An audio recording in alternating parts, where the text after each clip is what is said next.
कथा प्रारंभ हो तो है, सुनो वीर हनुमान गुरु जी भगवान।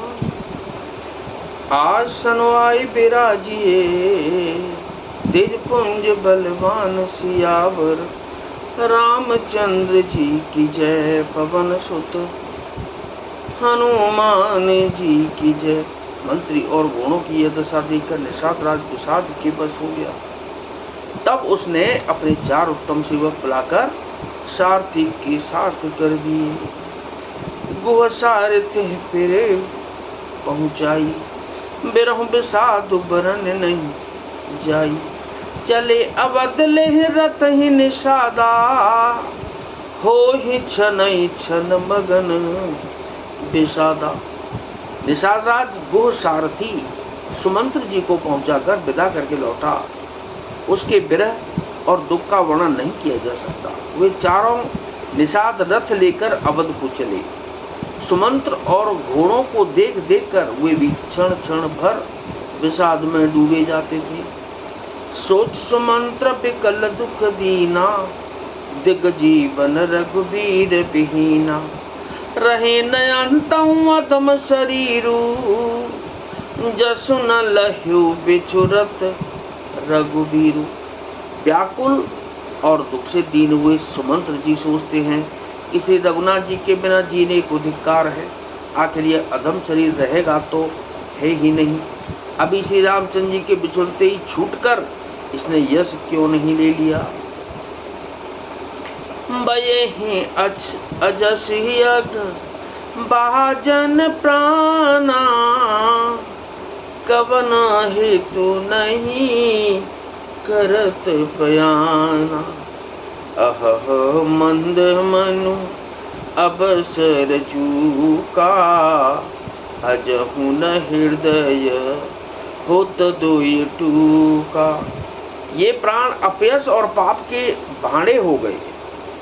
अब ये किस कारण कूच नहीं करते, निकलते नहीं। हाय नीच मन, बड़ा अच्छा मौका चूक गया।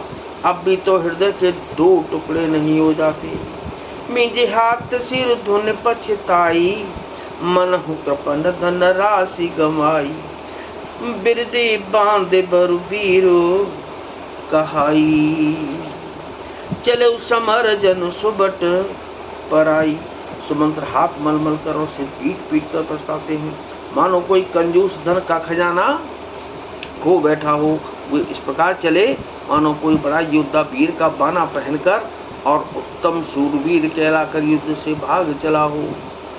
विप्र विवेकी वेद विद सम्मति साधु सुजाते, जिम धोखे मद पान कर सचिव सोचते भांति सियावर रामचंद्र जी की जय। पवन सुत हनुमान जी की जय।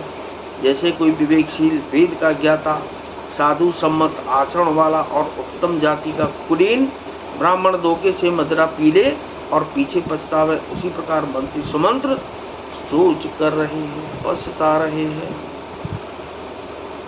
जुम कुलीनति साधु सयानी, पति देवता करम मन बानी। रहे करम बस पर हरि नाहू, सचिव हृदय तिम दारुण दाहू। जैसे किसी उत्तम कुल वाली साधु स्वभाव की समझदार और मन वचन कर्म से पति को ही देवता मानने वाली पतिव्रता स्त्री को भाग्यवश पति को छोड़कर पति से अलग रहना पड़े, उस समय उसके हृदय में जैसे भयानक संताप होता है, वैसे ही मंत्री के हृदय में हो रहा है। लोचन सजल डीठ भई थोरी, सुनहि न सबन बिकल मति बोरी। सूखई अधर लागे मुँह लाटी, जीव न जाहे और अवधि कपाटी। नेत्रों में जल भरा है, दृष्टि मंद हो गई है, कानों से सुनाई नहीं पड़ता। व्याकुल हुई बुद्धि बेठिकाने हो रही है, होठ सूख रहे हैं, मुंह में लाठी लग गई है, किंतु ये सब मृत्यु के लक्षण हो जाने पर भी प्राण नहीं निकलते, क्योंकि हृदय में अवधि रूपी किवाड़ लगे हैं, अर्थात 14 वर्ष बीत जाने पर भगवान फिर मिलेंगे, यही आशा रुकावट डाल रही है। विवरण भयहु न जाहि निहारी, मारस मनहु पिता महतारी, हानि गलानी विपुल मन व्यापी, जमपुर पंथ सोच जिम पापी। सुमंत जी के मुख का रंग बदल गया है, जो देखा नहीं जाता। ऐसा मालूम होता है मानो इन्होंने माता पिता को मार डाला हो। उनके मन में राम वियोग रूपी हानि की महान ग्लानि पीड़ा छा रही है, जैसे कोई पापी मनुष्य नरक हो जाता हुआ रास्ते में सोच कर रहा हो। बचनो नया हृदय पछताही, अवध काह में देखब जाई, राम रहित रत देखे चोई, सकुच मोहि पिलोकत सोई। मुँह से वचन नहीं निकलते, हृदय में पछताते हैं कि मैं अयोध्या में जाकर क्या देखूंगा।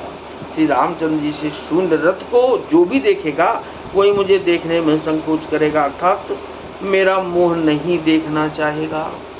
धाई पूछे हैं मोहि जब, बिकल नगर नर नारी, उत्तर देव में सब तब, हृदय वज्र बैठारी सियावर, रामचंद्र जी की जय, पवन सुत हनुमान जी की जय, बोलो मेरे गुरु जी भगवान की जय। नगर के सब व्याकुल स्त्री पुरुष सब दौड़कर मुझसे पूछेंगे, तब मैं हृदय पर वज्र रखकर सबको उत्तर दूंगा। तो कथा विसर्जन होतु है, बेदा हो हनुमान गुरु जी भगवान। राम लखन और जानकी मैया सदा करें कल्याण सियावर, रामचंद्र जी की जय, पवन सुत हनुमान जी की जय।